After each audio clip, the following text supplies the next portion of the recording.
面相学呢是中国武术中的一种学问，主要是从人的面上、身上的特征行为举止来判断一个人的性格和健康，从而推测一个人的未来走势嘛。如今的面相学融合西方的解剖学呢，基本就分为3质：心智、筋骨质、营养质。从肤色、五官、高矮胖瘦皆可以从这3质来推论。那么3质定位后呢，再依据流年的细论呢，并搭配五官的一种经验。那么面相学是迷信吗？ Hello， 大家好，我是宇哥。Hello， 大家好，我是小唐。其实它是中华文明千百年传承下来的一种文化，只不过这种文化不是科学，而是经验嘛。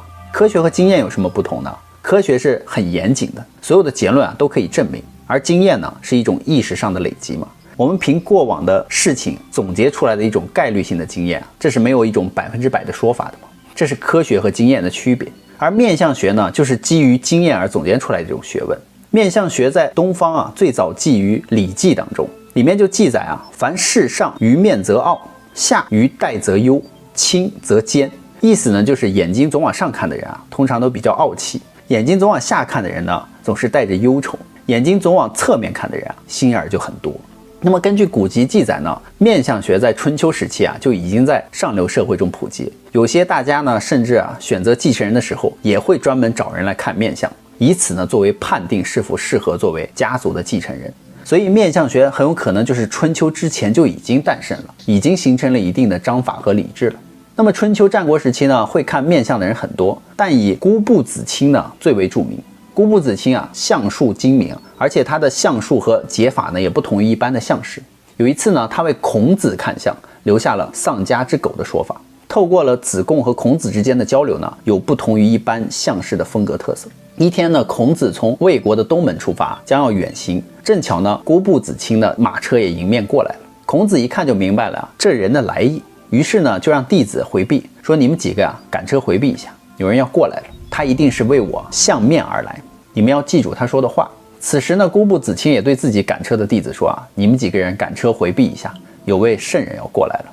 而孔子下车呢，走向子卿，子卿也迎面看他走了50步之后呢，又让孔子往回走50步，从后面就观望着他走过去的50步。这种方法实在不像是面相呀，于是孔子以为这是在戏弄他。碰巧他政治失意呢，又来了这么一个故弄玄虚的人，让他十分的郁闷。这个子卿其实并不是戏弄，反而十分的认真。他就问这个子贡说这个人是谁呢？子贡说他是我的老师，就是那位鲁国的孔丘子卿又说是鲁国的孔丘吗？我听说他好久了。子贡就看这个人显然是听过自己的老师于是就问道，您看我老师的面相到底怎么样了呢？子卿就说他有尧那样的额头，舜那样的眼睛，大禹那样的脖子和高尧那样的嘴巴。从前面看呢，气宇轩昂，有王者之气；从后面看呢，两肩高耸，脊背瘦弱，只有这一点是比不上4位圣人的。子贡听后叹了一口气，显然不是很满意。子卿呢没有离开，他反而对子贡说他说你担心什么呢？他不过是面上黑了些，并不是本身内部的表现呀。除此之外就是嘴长了点，不过这都不是面相最主要看的部分，仅仅是从远看像丧家之犬罢了。你在担忧什么呢？说完呢，子卿便离开了。子贡呢就回去将这些话原封不动地就传达给了孔子。在听完之后呢，孔子基本上是认可的，唯独对丧家之犬这一形容呢表示不敢当。那当时子贡就十分的不了解了呀，他说这不是说不好吗？为什么老师却在说自己承担不起呢？孔子就解释道他说你难道没见过丧家之犬吗？主人的尸体呢已经被装进了棺椁，祭品已经摆好了，而狗呢却在四处还在寻找着主人。狗不得志，然而却不停地找，意志坚定地想要有所作为。现在呢，上无民主，下无贤才，已是王道衰微，政教失和，以强凌弱，以众欺寡，百姓随心所欲，不遵守纪律。他觉得我还想承担起改变时局的重任，这我怎么敢当呢？任谁被说是丧家之犬都不会开心的。但姑布子卿和孔子显然不是这样想的，他们的言语之中和思想中都有着更高层次的理解。丧家之犬的形象呢，也不再是不堪狼狈，而是为正道，为天下无畏殉道者。这就是当世佼佼者的气量只有到达那个境界呢，才能够理解彼此，才能够做到不当面交流，而是心灵沟通，在精神上获得共鸣。古人常说呢，一个人的好坏与否甚至未来的走向，都表现在他的样貌之上。所谓的正邪看眼鼻，真假看嘴唇，功名看气概，富贵看精神，就是古人识人之道的精髓。其中的前2项描述的就是面部特征，而后2项却是一些可意会的东西。那气概是什么呢？精神又要怎么观察呢？说起面相，简单来说就是面部特征加以划分，重新命名，然后通过观察这些部位的表现呢，来判断一个人的走向。因为古人普遍将识人之术分为2大类，分别就是麻衣相法和柳庄神相。其中麻衣相法属于民间学问，据说是由麻衣道者所创，而柳庄相法呢是家传学问，是由明代的奇人袁拱所创。他还曾经指导过明成祖朱棣和黑衣宰相姚广孝。后来呢，袁拱将自己的所学相法传给了长子袁中切。自此之后呢，这门学问就变成了袁家的代表之作。而这2门学问虽然各不相同，但却同时提到了一个至高的境界，叫做观气。这个就是古人识人之术的精髓所在了。古时候郑国呢有一个神通很大的巫师呢，叫季贤，给人看相特别准。他看相推测人的寿命呢，说这个人3根死这个人就活不到5根。而郑国人见了他都吓得飞奔，生怕他说出什么不吉利的话嘛。而列子去看了一次相呢，就对季贤崇拜的就不得了。回去后他就对他的导师呢胡子就说他说先生我原本以为您才是道术天下的顶尖，没想到还有比你更厉害的人呢。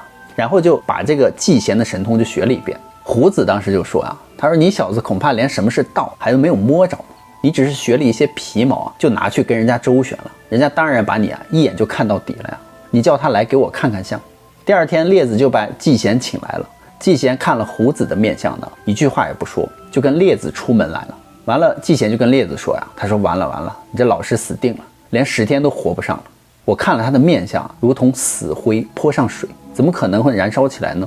列子听了很难过就哭着来找胡子，就把这个季贤的预言呢就告诉了胡子。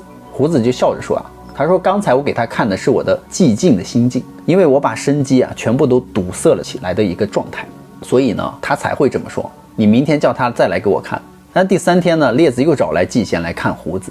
季贤看了以后呢，对列子说有救了，今天你的老师生机开始复苏了，大概是因为遇见了我了吧，算他走运。那么列子就把这个话又转告给了胡子。胡子就说不错，我今天给他看的是一线生机萌发的样子，他说明天你再请他来看。第4天呢，季贤就看了胡子的相，表现非常疑惑。他出来就对列子说你老师今天精神恍惚，大概是心神不定的缘故，这个样子我没法看呀，你让他再定定心。胡子得知了季贤的话呢，对列子说刚才我让他看了一种毫无征兆的太虚境界，我的气度持平，叫他无迹可寻，明天你再叫他来看。第5天呢，季贤来看胡子似乎有点发慌，他一进门就见到了胡子面色煞白，扭头呢撒丫子就跑了。胡子就跟列子说追上他，列子就追了出去结果他就发现季贤跑得连影子都没有了。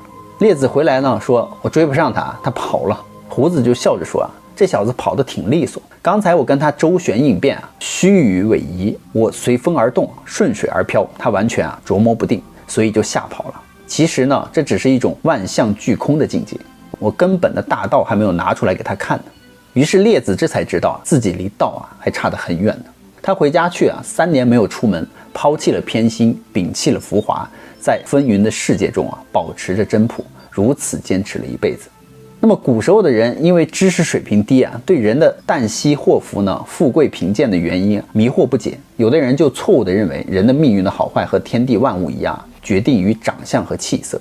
那么五行呢，是中国古代的一种物质观，多用于哲学、中医学方面。五行指的就是金木水火土，认为大自然由5种要素所构成，随着这5个要素的盛衰呢，而使得大自然产生变化，不但影响到人呢，同时也使得宇宙万物循环不已。它强调整体的一个概念，描绘了事物的结构的关系和运动的形式。如果说阴阳是一种古代对立统一学说呢，五行则可以说是一种原始的普通系统论，其面相不只有人，世间万物皆有面相嘛。比如说一颗西瓜的好坏、生熟、苦甜呢，看它的形状与色泽就知道了。比如像马，首先从外表上看，马的头、肩、胸、腹、臀、蹄、腿各个部位的骨架的结构、身体的比例，就可以确定这个马是否是一个可造之材啊。而在内部呢，这匹马的脾性、血统也决定了这匹马的优劣嘛。因为马也有各种血统呀，比如说汗血宝马、赤兔马、涤炉啊，人们看马的肌肉的发达，尤其是胸部、臀部的这个肌肉的比例啊，它的力量就会很充足嘛。如果毛色发亮，代表营养均衡；如果脉部大呢，就更能证明它后腿有力啊。所以这样一匹马就是非常优秀的马粮。所以马是如此，人也差不多是道理吧。人类呢也有什么黑白黄，虽然我们不歧视某个人种啊，但其中的差别是比较明显的嘛。人的未来的运势和气色、长相都分不开。长相呢就是物或者人的面貌、体态、特征；气色呢就是物或人的容颜和神态嘛。那么在抗日战争时期呢，有位叫做卢易安的国学大师就提出这么一个设想，他就认为古书中所讲的官气呢，应该就与中医里面的气有所关联，这才是相法系统最为关键的一环。观气是什么意思呢？可以理解为是看气场、观气质。例如我们在生活中一眼就能看出一个人的喜怒哀乐或者说在中医的系统中有一个叫做望的一个诊断方法，通过观察来判断病人的身体状况。那么这两种观测都是通过观察人的外部特征来寻找所观之人身上出现的变化，听起来有点像是微表情心理学。其实这门学科应该叫做情绪心理学。这个故事呢，还要从卢易安先生的经历开始说起。卢易安呢，最早投身于抗日战争时期的康有为门下，位置呢就相当于古代的幕僚或者是门客嘛。当时小有名气的法学家，除了法学之外呢，他还有一个业余爱好，就是钻研相法。关于他专业上的改变呢，还要从一位叫做石龙子的这个日本人开始说起了。因为在江户时代呢，相法就传入了日本，并且有一个叫做水野南北的日本人，还为此编著了一本专门解析相法的修身录。此后相法呢就开始在日本大范围的传播。到了明治时期呢，日本相学大师林文岭呢又提出了一个叫做画相的观点，并将画相呢定为了日本相术的最高境界。而我们刚才说的这个石龙子呢，就是继承了林文岭所说的画相之术。那什么是画相呢？意思就是说到一定的境界观相师可以直接从人的面相上看到一些气团组成的画面，所以叫做画相。去了日本之后，这个卢易安也听说了石龙子的大名呢，于是就连忙赶去拜访，希望可以探讨一下这个识人之道。当时这个卢易安刚刚完成新婚没有想到一见面，这个石龙子就说君新婚不久现夫人已有喜，但所弄者娃也。这个弄娃的意思呢，就是生女娃嘛。所以卢易安就感到疑惑算新婚可以看出，但是生男生女是怎么看的呢？所以他就断定这个石龙子是在说谎。不过这个石龙子却没有解释，而是劝他等日后再看分晓。过了一段时间呢，卢易安的夫人果然生了位女子这下他就迷惑了，于是他就开始不断的请教这个石龙子。一来二去呢，就直接放弃了原有的法学专业呢，而后弃法从相，并且习得了石龙子的画相之术。这个时候他才明白原来所谓的画相呢，就是中国古人常讲的观气。随后这个卢易安将画相与观气相互结合呢，并尝试用生物、生理以及医学来为之注解。在晚年时期呢，他还编著了一本叫做《新人相学》的书籍。在卢易安看来呢，人的精力不只是会存在于大脑之中，还会在无意之间呢，通过某种不确定的方式展现在人的外貌之上。而如何从微表情或者是气场之中捕捉这些信息这个就是所谓的画相。最后呢，还要说明一下呢，面相学呢属于边缘科学并没有被科学证实。所以我们常讲呢，相由心生，心由相生。对于每个人来说呢，最厉害的观相师呢，其实就是自己。明白了自己经历了什么，自己的内心又如何想，如何调整。因为自古以来呢，只有自己呢才是最了解自己的。那么好了，故事呢，宇哥就讲完了。好啦，我们今天就说到这。别忘了宇哥跟小唐的视频是每3天更新一集，一定要点击宇哥头像进去翻找哦。制作视频不易，一定要关注、点赞，鼓励我们继续做更好的作品给你们看哦。好了，拜拜，拜拜。